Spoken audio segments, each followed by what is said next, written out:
NASA has formed the Network for Ocean Worlds to advance comparative studies to characterize Earth and other ocean worlds, to understand life and relevant ocean world analogs and beyond. This network is designed to accelerate ocean worlds research by facilitating communication among active research teams funded across NASA divisions and by expanding community-wide engagement. In the quarterly lecture series, we're focusing in Season 2 on science motivations for ocean worlds exploration, and our first episode is based on signatures of life, detection, and characterization. We're joined today by Dr. Marc Neveu from NASA Goddard, who will provide science context, and Dr. Richard Quinn from NASA Ames, who will overview relevant technologies. Thank you for joining us. Thanks for having me share some thoughts with you about the science context for signs of life in terms of detection and characterization. There are three messages that I'd like to share with you in this presentation. The first is that past experience has shown the need to seek multiple orthogonal features of life. The second message is that for each sign of life, there are complications associated with it that, in my mind, translate into criteria that measurements must meet in order to, faithfully being able to measure those signs. And the third aspect is not so much as message as some thoughts I'd like to share with you about the path toward interpretive frameworks once we have a set of measurements with positive or negative evidence for signs of life. Can you still hear me okay now? Yes, much better. Okay, thank you. Thanks everyone for your patience. Let's go first and talk about past experience. So it's been nearly 45 years now since Viking has made the first attempts to search for signs of life on Mars, and to date it's the only mission that's flown and made this attempt. Viking carried 3 life detection experiments, and all of them, in my opinion, looked at the same type of evidence for life, meaning a response to a stimulus. So some Martian soil was acquired and submitted to various stimuli, and positive signals were seen in response to those. Which brings me to this slide. That's an eye chart, and I don't expect you to read the details. But a lot of work, as shown here, has gone into interpreting the positive response. Was it a biological response? Was it an abiotic response? And under what circumstances might we tell them apart? And right off the bat, with this mission, 2 lessons were drawn. The first is that maybe going after a single type of sign of life isn't enough, and the second message is that the understanding of context is crucial in order to be able to make proper interpretations. Since Viking, additional lessons have been learned, both in terms of what we know about life and about how to look for it. The first, a few years after Viking, which is the reason why we're today thinking about searching for life in ocean worlds, was the discovery of life in ecosystems that thrive without sunlight at the bottom of the ocean. But more in terms of the search for life, the 19s and 2000s and 2010s have really been focused on understanding what kind of evidence can we look for and what is good enough, what is sufficient. This is a screenshot from a paper from the early 90s by Bill Chopf, looking for some of the oldest evidence of life on Earth, and it sparked a decades-long debate that eventually raised the bar, saying you can't just use morphology as a sign of life. You need additional information. In this case, probably composition. Are these blobs made of organic compounds, for example, or do they sequester specific minerals? Or in other contexts, might we see signs of these little blobs moving if they were in a liquid sample? Signs of activity. Another example that was truly a milestone in our understanding of what it takes to search for life was the report in '96 of a number of lines of evidence compatible with life in the Martian meteorite ALH-84001, and again sparked a number of studies in the decade that followed, to try to understand if there were other possible explanations for each of the lines of evidence. Even the discovery paper reported that each individual line by itself wasn't necessarily evidence of life, but taken together, life was the likeliest explanation. But the work that's gone into interpreting these measurements has raised the bar again to the point where to claim a detection of life, you must essentially eliminate all the other possible interpretations. And it's well put in an earlier paper by Carl Sagan and co-authors that life is the hypothesis of last resort. It didn't have to be this way, but prior experience has just shown that this is what it'll take, if we go to ocean worlds to claim that life has been found there. No other explanation must hold. So, taking us a bit closer to the environment of interest here, there have been attempts that we can draw lessons from at looking for signs of life in subglacial environments. In a particular case of interest is samples of ice accreted from the top of a subglacial lake, so frozen water from that lake, collected in subglacial lakes in Antarctica, in this case Lake Vostok. This is kind of an easy case, quote unquote, compared to the search for life in the ocean world, in the sense that samples were in hand with all the analytical power you can have on Earth, and we won't get this once we go there unless there is a sample return.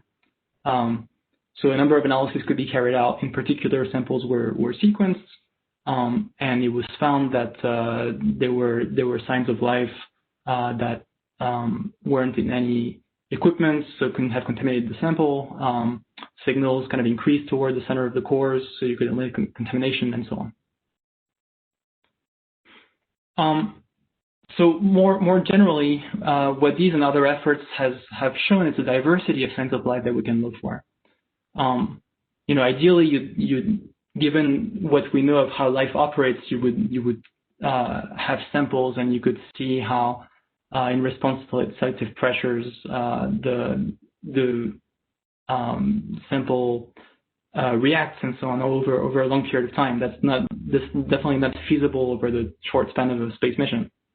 But there are a number of others. So definitely morphological signatures. You might take a photo and see different cells of different sizes, some in the process of splitting maybe, that would be evidence for growth and reproduction.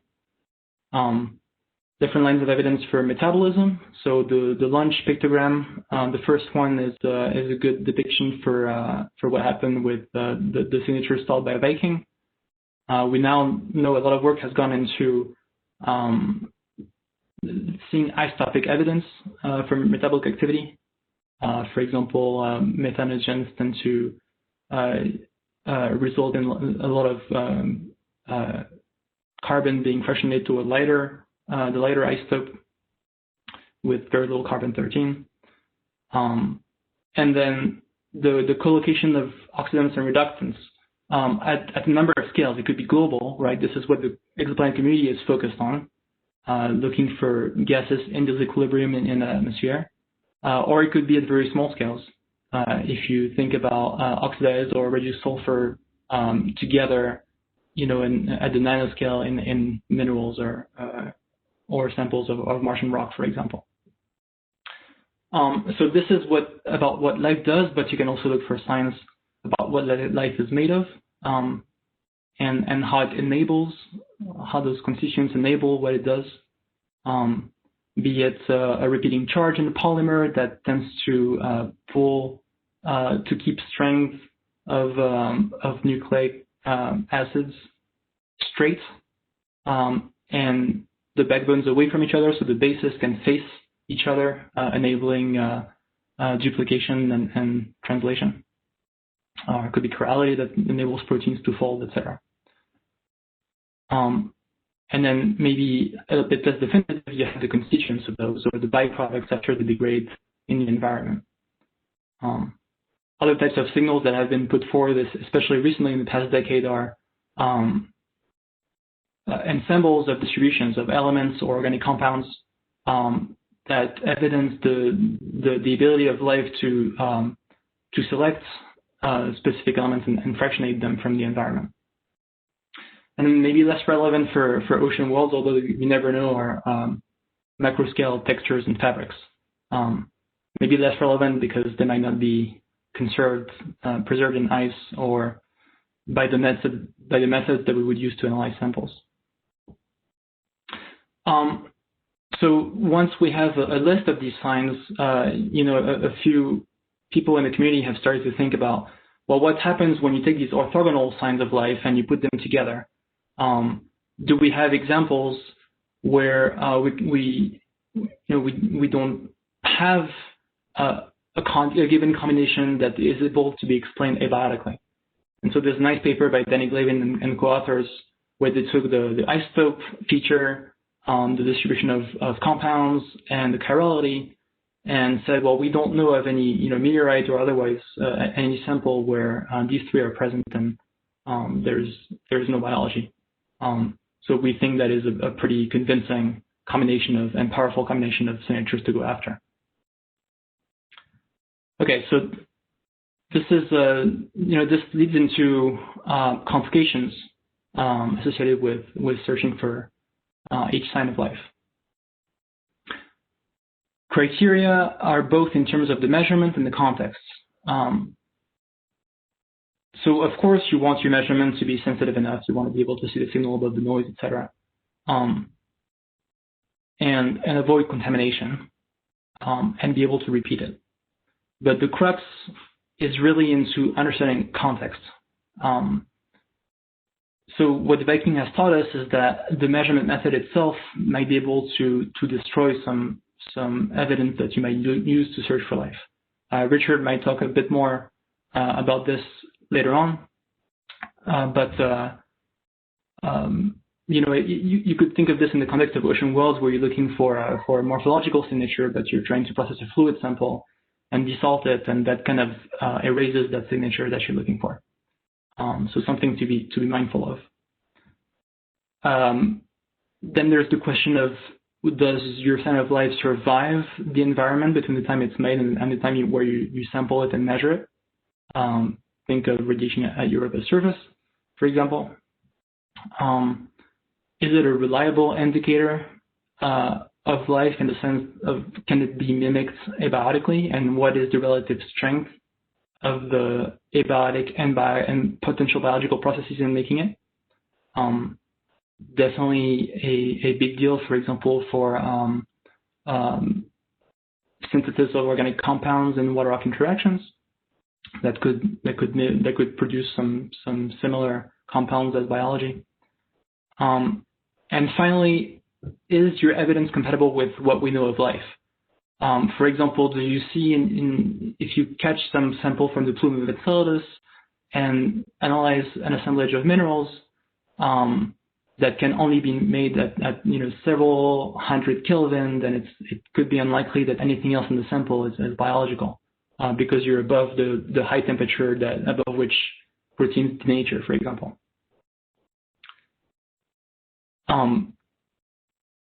So these complications pertain to each sign of life.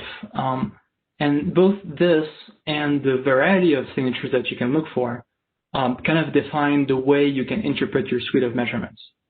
And again, this is really an area that some thought is starting to go into, and which is great, but I don't think we're anywhere near the point of kind of predictively being able to interpret the collective evidence.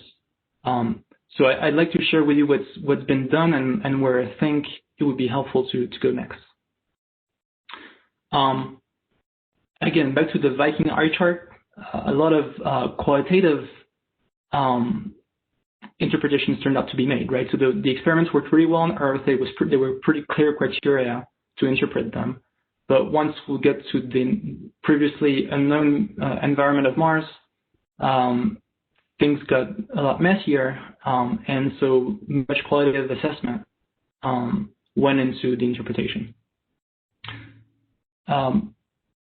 it doesn't have to be this way. You could think that you can ahead of time decide which combinations of signatures provide decent evidence of life, and you could conclude that nothing else can make it.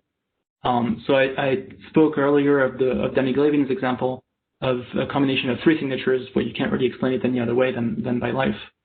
And the science definition team for the Europe-Islander concept went through a similar exercise, a biosignature bingo, I think they called it, where they were going after 9 different lines of evidence, and they decided, okay, if we have 8 of those and not one of them, we still think we'll have found life.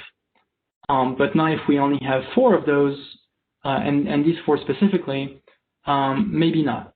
Okay, and they went through a number of cases. The number of cases that you need to consider at this level of detail is really 2, which is the number of the possible results, 0 or 1, to the power of the number of features, which is, in that case, they have 9 features, so 2 to the 9. The different signs of life I spoke of earlier, the different pictograms, there were 15 of them. So 2 to the 15 is something like 30,000 combinations. That's a lot to go through one by one. Especially you might not have a 0 or a 1, you might have a 0.7 or a degree of confidence for each of them. So how do you handle this? One possible way is that you might not have to go through all of them, but only focus on the borderline cases. So here's an example. Don't worry about the specific pictograms and names here in the table. But pick case A, where you have the 4th and 5th row that are a yes, and there's agreement that the result in that case is a yes, there is life. In that case, cases B and C that have only more evidence toward life are definitely also yes too. So you don't need to worry about those. You just need to worry about A and say if A is good enough, then B and C are okay too. And you can go the other way. You can say, well, if A is no life, and you have another case where you have even 1 less line of evidence, then you definitely don't need to worry about it either. It'll be a no for sure. And so in the 2018 Letter of Life Detection paper that I'm referencing here, that's what we try to do. We try to rule on all of these 30,000 combinations with just a handful of rules that focus on the borderline cases. And we found a set, that you could argue with for sure, but of maybe 10 or 11 rules that were enough to assign our results on all those possible combinations of measurements. Tested this set against previous missions. So this is the example for Viking. So the rows show different features of life. The rightmost column is what the different measurements on the Viking gave in terms of results, and based on one of the applicable rules, you would conclude that there was not enough evidence to confirm the presence of life in the samples analyzed by Viking. And you can also apply this framework to various past attempts at detecting life, and kind of confirm that way what's already known. So again, that's one way to kind of simplify the approach and navigate through a number of possible results, but it doesn't, for example, address the issue that you don't necessarily have a binary result, 0 or 1, right? Another community, the exoplanet community, has really thought about this issue because they're very data limited. Basically, they're stuck with measuring atmospheric compositions of exoplanets really far away, and they in that case have thought a lot about the likelihoods of finding biosignatures and their interpretation in the probabilistic context. So the idea is that you have prior knowledge about what it takes for a world to be habitable and inhabited. And so you can set prior probabilities as to whether life is present there. In conjunction with that, you are able to make forward models of how the planet works and predict the strength of both true positive signatures of life and mimickers, so abiotic false positives. Then you get the data. Again, they're very data limited, not just in terms of the features they can get, but also in terms of how much signal they can get with the upcoming limited time on future telescopes. So based on a comparison between the data and the forward modeling, they infer a likelihood that the data is evidence of life or not. They compare this to the prior, and they obtain the posterior probability. This is a framework that came from an independent thinking from ocean worlds, but I think it could well apply to the worlds that will be explored with future missions. In particular, I like this focus on what we already know from data that have already been acquired and the properties of worlds based on forward modeling and what we might expect. So I think this is an example we can draw from. That said, this is a focus very much on quantitative outputs, and I kind of doubt that you can keep it entirely quantitative, as the Viking experience has shown. A lot of unknowns will play out that will affect the interpretation of the measurements. And so an attempt that Richard will talk about in a bit more detail is to gather all the knowledge so far that has been acquired from the experts in the field as to what are the caveats and the kinks of each biosignature in a specific environment, whether you're looking for gases on Venus or interpreting morphological evidence in rocks, etc., and gather it in one place in a knowledge base that people can refer to even ahead of designing missions. To understand, what they're up against and in picking signatures to go after. So I'll leave you with my conclusions very quick. I'm not going to read them. I'll leave the slide up since we're short on time. Thanks for listening, and I'm happy to take questions. It was a really wonderful talk. Thank you, Marc. Just to make sure we have enough time at the end, we might take one question as we transfer to Richard's slides and then have a discussion of both presentations at the end. Our next speaker is going to be Richard Quinn from NASA Ames, who is going to be telling us about the technologies for life detection on ocean worlds. So I'd just like to start by thanking the organizers for inviting me to give this presentation and to let you know that I've been asked to generalize the technology related to life detection and characterization. And when I started thinking about this request, I thought it might be difficult because, of course, there are a large number of teams out there developing different instruments for different types of life detection targets. So I'm going to try to address the topic broadly without going into too much detail on specific instruments and instead focus on sample processing, which is a major technical risk for many in situ life detection searches. I'll also describe the life detection form and knowledge base, which, as Marc just mentioned, can be used as he put it, in an interpretive framework. And it's also being developed as a community tool to aid in establishing measurement requirements, as well as identifying and mitigating risks.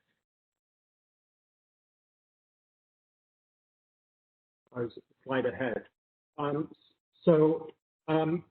For the purpose of this talk, I'd like to put forth in a general sense again that technology is the application of knowledge for practical purposes. And at a non-technical level, in the context of life detection, it can be broken down into two components. Knowledge applied towards detection, and then knowledge applied towards discovery. And of course, what we've experienced and what we know is that we can have true or false detection, and we can have true or false discovery. So I'd like to start by talking about the Viking mission, which, at least initially, was a case of detection without discovery. Now, Marc talked about the Viking biology experiments a bit in his presentation, But I'd like to take a minute to examine the Viking mass spec results, the GCMS results. Now, the instrument PI, Klaus Wiedemann, was adamant that the GCMS was not part of the light detection suite. And with this slide, I'm not talking about biosignatures, but I still think there are some important lessons here. In 1976, chloromethane and dichloromethane, simple organic compounds, were detected on Mars, but they were interpreted as most likely being instrument contamination. Then 36 years later, perchlorate, a highly oxidized form of chlorine, was detected on Mars using the Wet Chemistry Laboratory, the Phoenix mission.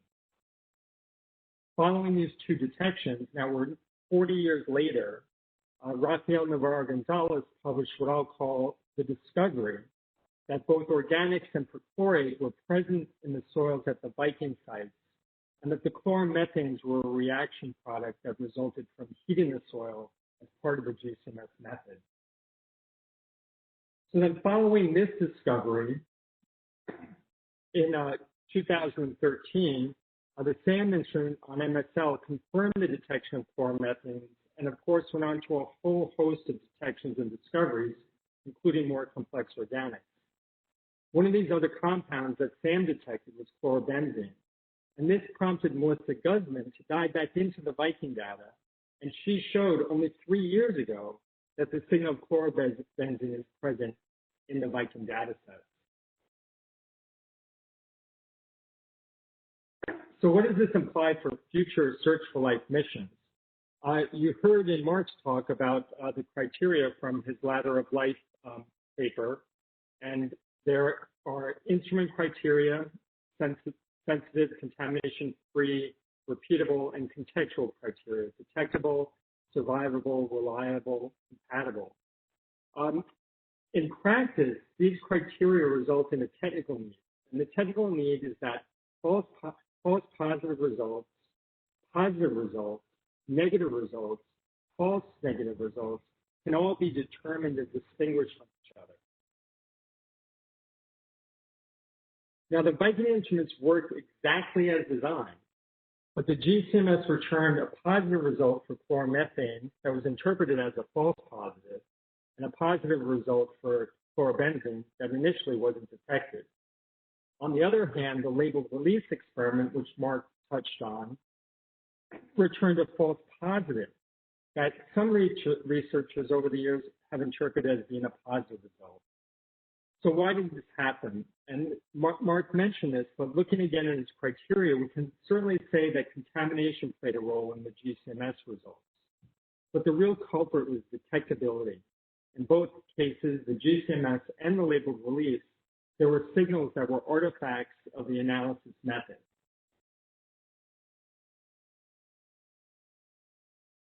Now, there's an important commonality between the Viking light detection instruments, the Phoenix Wet Chemistry Laboratory, which I just mentioned, and the methods that are going to be needed for future ocean worlds exploration.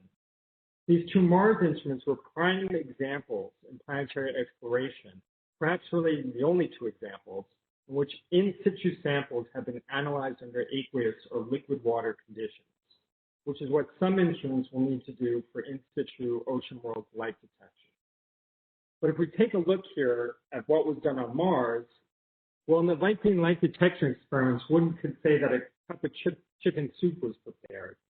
And some of you know, and I'm not making this up, but this is how it really was described by some researchers back in the time of Viking. What they did is they took approximately 1 milliliter of an aqueous nutrient medium, and they added 1 cc of soil, and chemical reactions were observed upon wetting, hence the confusing signatures. I'll describe the Wet Chemistry Laboratory as making a cup of dirt tea. In that case, about 1 cc of soil was added to a beaker containing about 20 cc's of water. And when that was done, soluble oxidants were detected. So in other words, we've done aqueous analyses before, analyses in water, but the sample preparation methods, if you can even call them that, they were very, very simple. So jumping forward from Viking and Phoenix, we can consider that there are a large number of search for life measurement targets and potential observables. And look for chirality, catalysts, structural polymers, informational polymers, morphology, as well as habitability indicators. And each of these have associated analytical approaches that can be used for detection. Mass spec, capillary electrophoresis, electrochemical sensors, sequencing approaches, microscopy, just to name a few.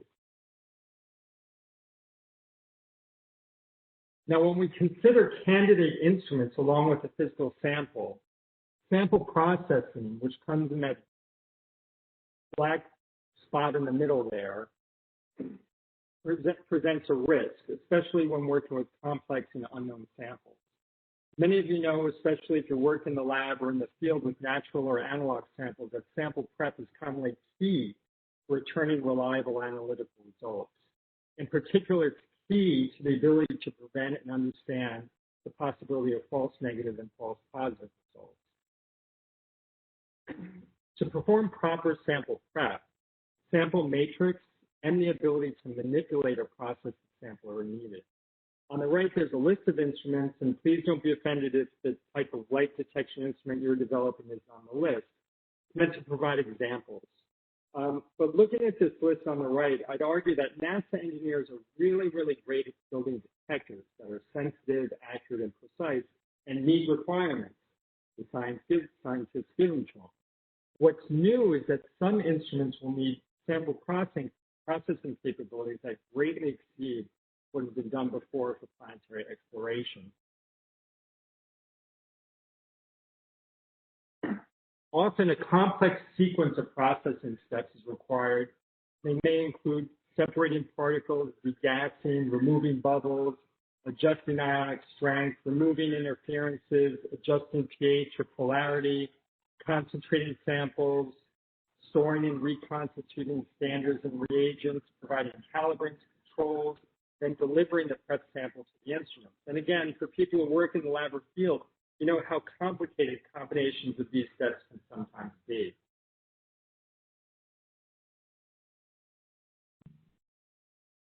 So now I acknowledge that there are many other groups and institutions that are working to address sample prep issues, but I'd like to take a moment to describe the approach that we're taking at NASA Ames to develop sample processing technology for ocean worlds.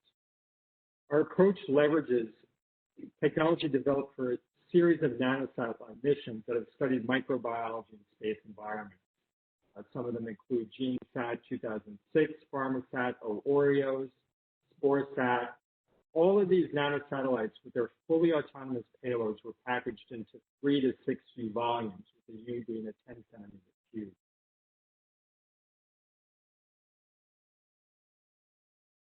I'll just take a second to highlight one of these missions, Oreos, which was an SND astrobiology mission. It contained 2 fully autonomous payloads. One sampled the subtlest survival, the other examined space radiation-induced degradation of organics. But the relevant payload technologies included 1, handling biological specimens in space, moving them around, pumping them from one spot to the other. A payload with perfect sterility internally, ultra-low organic contamination, biocompatible materials, flying a whole system dry, wetting it out in reduced gravity, manipulating microliter volumes of fluids, and functioning in high radiation environments.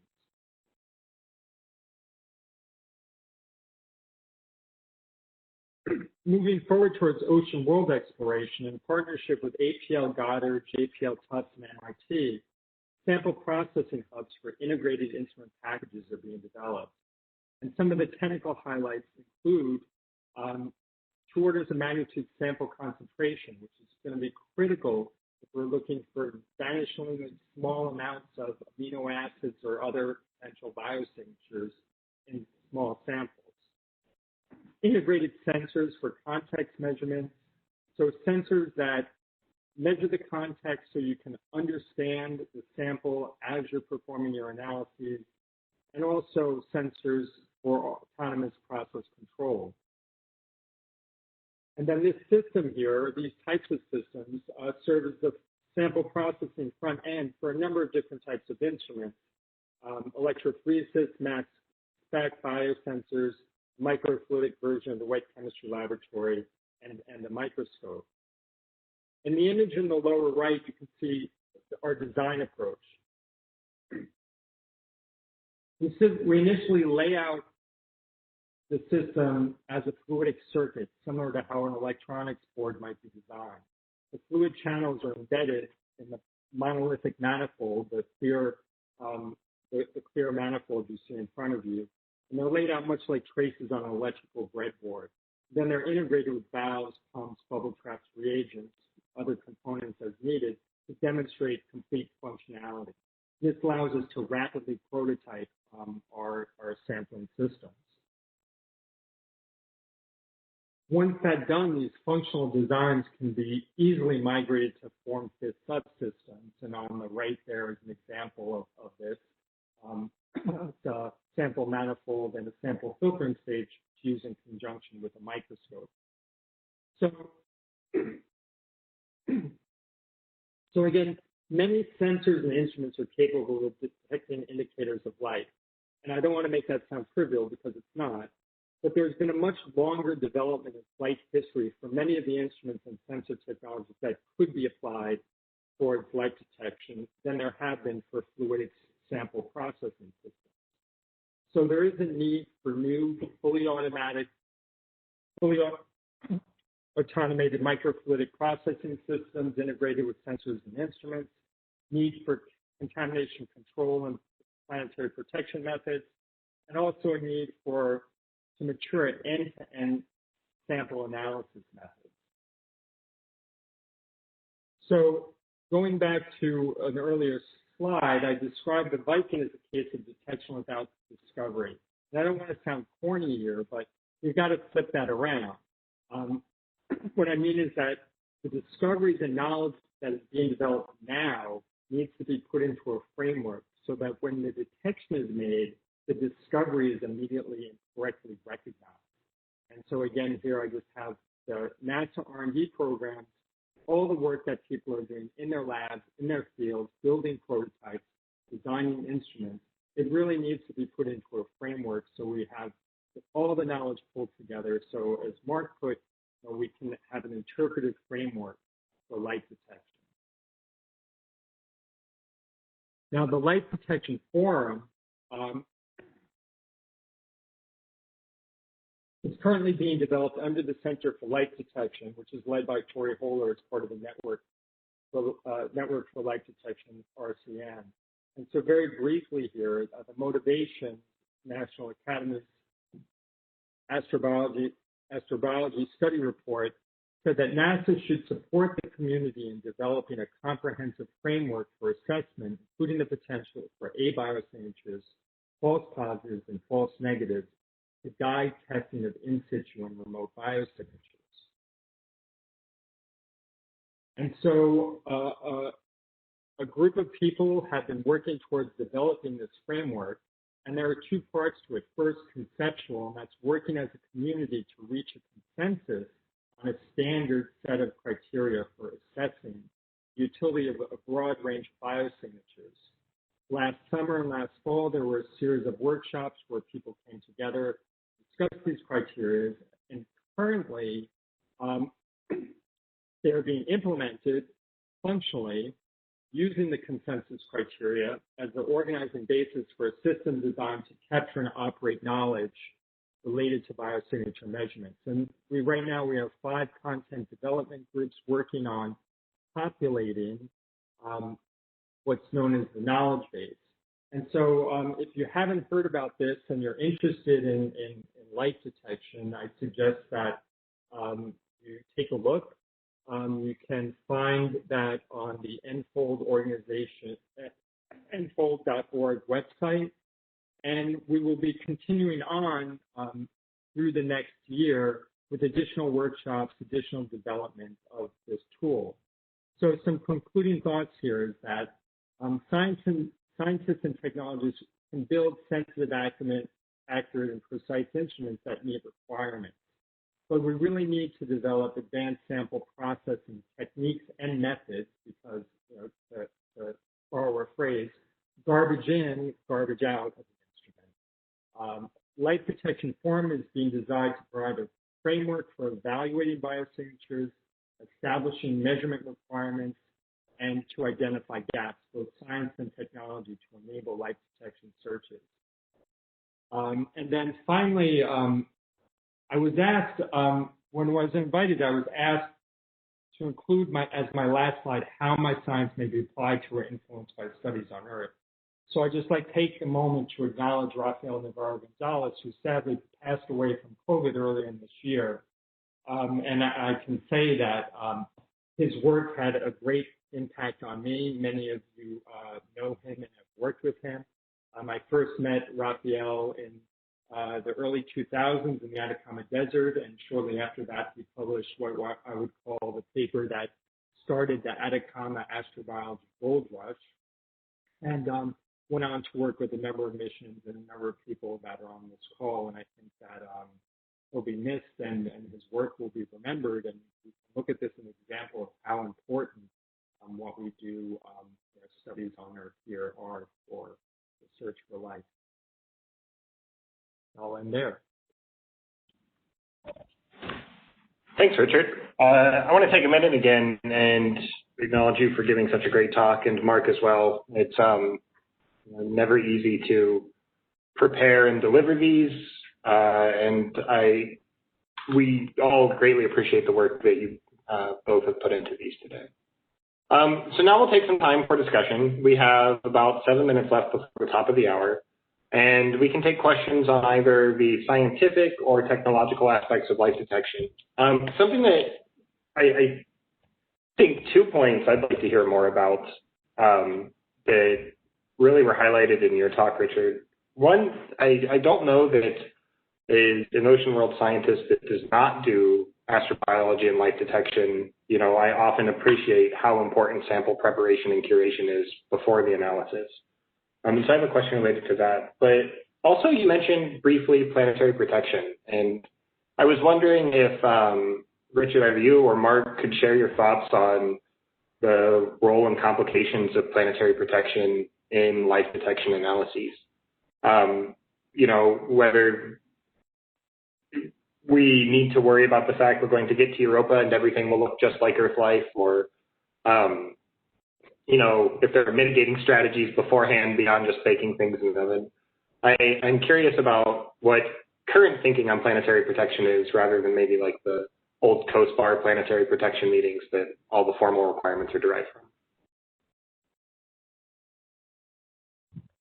You want to go, Marc, or I'll comment? I'll start by commenting. I'm hearing good things, that there's a recognition that dry heat microbial reduction is not going to, it's not going to cut it. We can't live with that forever.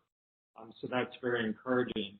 And then there are two separate problems, of course. There's the planetary protection that's needed to meet treaty requirements, and then there is actually contamination control, which is, I think, which we care about, of course, also. And a lot of the methods that we use and are used for the nanosatellites, they aren't, they're not dry heat microbial reduction, and there are components that that method presents a challenge, and then of course that leads to all sorts of complications about late delivery and when things are delivered. So it's a huge issue, and I think many people are aware of it. I'm not sure if many solutions have been found, but I think there's a recognition that they're needed. I'll just add that there are many synergies between the detection and their protection. I mean, both are looking for signs of life or trying to avoid them, and so progress in one enables progress in the other. It's especially true for return samples, but it is also true in assessing contamination, both in terms of scientific measurements and in the context of planetary protection in situ.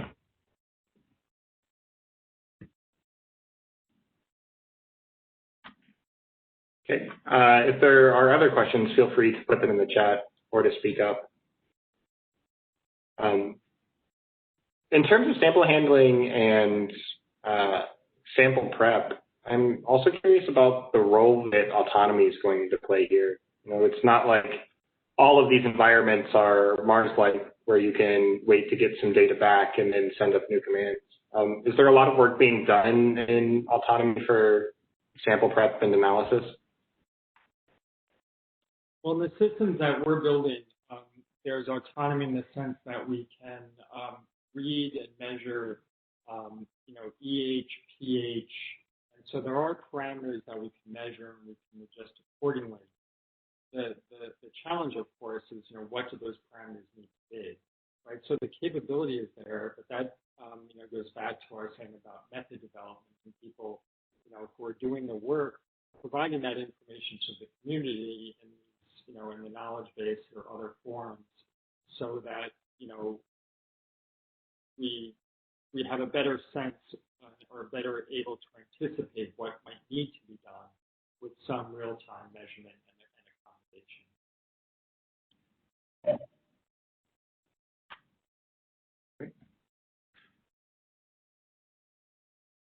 accommodation. Hi, this is Mike Malaska. I do have a question for both y'all. Are there any environments that have previously on Earth been shown to be sterile, where later analysis and work has shown that yes, indeed, there is actually life present? And what do you think the challenges were that you may see going into the future with that? Well, I can talk about the paper that I showed at the end, the Raphael's paper. At the time you put that out, there was some sort of interpretation that, the soil, some people were determining how sparse and potentially sterile the soils were in the Atacama. And I recall that after that paper was published in Science, I don't want to say who it was because I think I remember who it was. But anyway, there was a letter to the editor that said, well, they've got their nose in the dirt, but there are birds flying over, pooping and pooping. And so really it's like how you look and what you're looking for. Because of course it wasn't sterile. And then shortly thereafter, people came in with different instruments and different techniques and found, of course, it's not sterile. So as far as, so that's my experience with that, type of system. Other systems that are entirely sterile, Marc, do you have a comment there? Well, I'll just bring up the Lake Vostok example again, where it's also a reverse example, like Richard gave, where initially life was reported, and then there was a debate as to whether it was indigenous or not.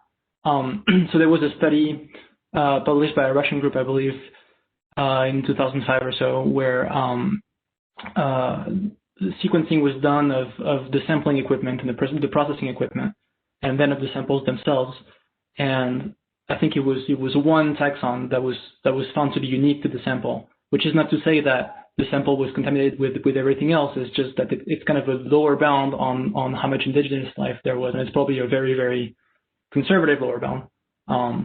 But it was a taxon that was a hyperthermophile or something like that, which suggests that maybe there's some hydrothermal activity at the bottom of the lake, although that's a different story. So in that case, you could say it was a later reanalysis that confirmed that there was indigenous life in the sample.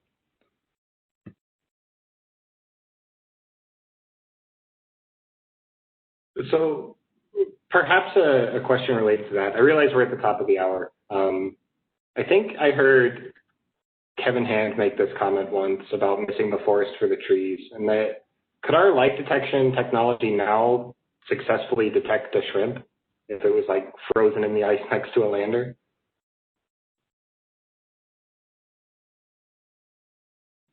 Did you say a shrimp? Yeah, I mean, we talk a lot about how to detect microbial life in things, and I'm positive the comment was made hyperbolically. But, is there thought being put into the missing the forest for the trees perspective, where you might have seemingly obvious but concentrated life in one place rather than well-distributed microbial life? Well, I'll say I think that if we can find shrimp in boxes of cereal, I hope we can find them in ice. But well, that's I think goes back to the letter to the editor about we've got our instruments in the dirt, but then there's a bird flying. There are birds flying over us. Not only life above, but contributing to to life in the soil.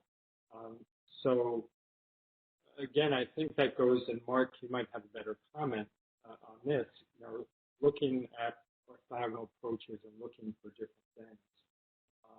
Certainly, to take the shrimp example, well, there are contextual cameras that could, so it can be done. We just have to, we have to expand our minds and think, like your example, what might we be looking for and what combinations of measurements need to be taken? Yeah, it's a great question, Sam. I'm trying to think of the shrimp in terms of the different signs we discussed. And are you too zoomed in to see it? I would hope that the microbes associated with it, or part of the chemicals with it might dissolve a little bit in the water that surrounds it, so you could see that. But it's certainly something crucial, not to lose sight of, that there may be a 747 buried beneath the ice of Europa, and we want to make sure we see that too.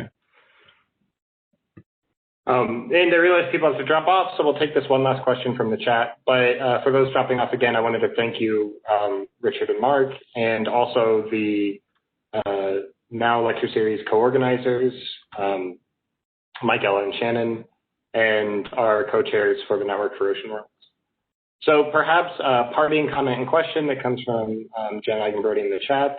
In planetary missions, understanding and quantifying processing and measurement errors are critical to interpreting data. How is error captured in the instrument criteria you mentioned, or does it need to be another criteria? Jen, we're working on that, and the way we're thinking about this is measurement requirements and instrument requirements have to flow down from the observables and what's described in the knowledge base, very much like an STM. So we're planning on having additional workshops going into next year on how do we fully flesh out the light detection forum tool to accommodate this. I can see ways that it can be done, the way that the knowledge base is currently being populated. The question is, how do we implement that in the software, and what does the interface look like? But there will be workshops to, we're going to be looking for community input on how to, craft this tool.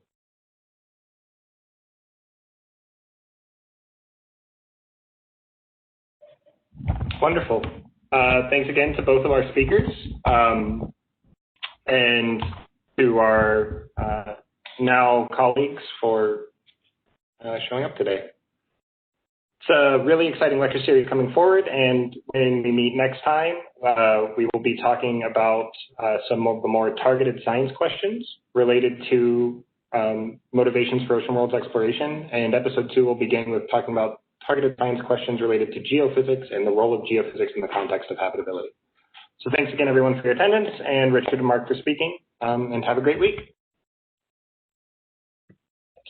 Thanks, Sam, and everyone.